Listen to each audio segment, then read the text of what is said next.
I have pulled back from Twitter almost entirely in the last 4 months. The comments on Twitter are really kind of, they're such an odd way of communicating, because who comments? It's not like it's a random sample.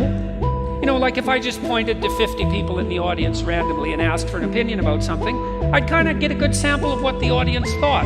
But if I said, okay, who had an absolutely dreadful morning and is just as bitchy as can possibly be imagined? Okay, so why don't all you people stand up, okay? And then I'll ask the most miserable of you for your opinion.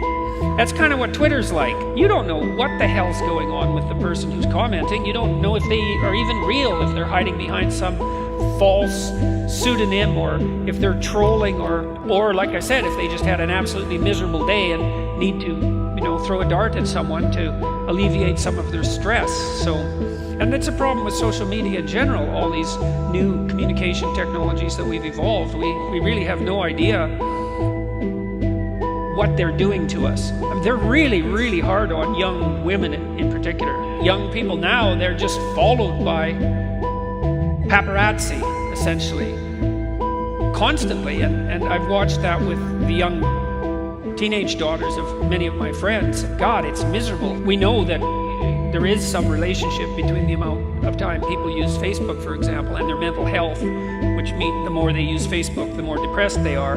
And it might be that the depression is driving the Facebook use, but the causal pathway seems to be the other way around, which is, you know, it's just playing that unbelievably exposed social game. That's hard on people. And these aren't trivial technologies, you know. I mean, they're transforming the way we communicate with one another, and they're completely uncontrolled experiments. We have no idea what the medium or long-term consequences are going to be, and we'll never find out either, because of course the communication landscape changes so quickly that by the time you get adapted to one communication technology, another one has come along that's even more confusing that you now have to master. And so, well, that's why it's necessary for everyone to develop their own modicum of wisdom, I believe, because I don't know how else we're going to be able to deal with this technological transformation that's going to come across, is already coming across us like a tidal wave. And you know, you ain't seen nothing yet.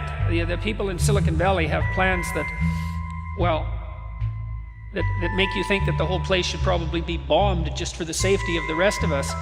You know, because there's tremendous danger in that rapid acceleration of machine intelligence, and we have absolutely no idea where that's headed. Possible that it'll be great, but power cuts both ways. So hopefully we can control it with our wisdom, and that's pretty much up to each of you to put your lives together so you can make good decisions.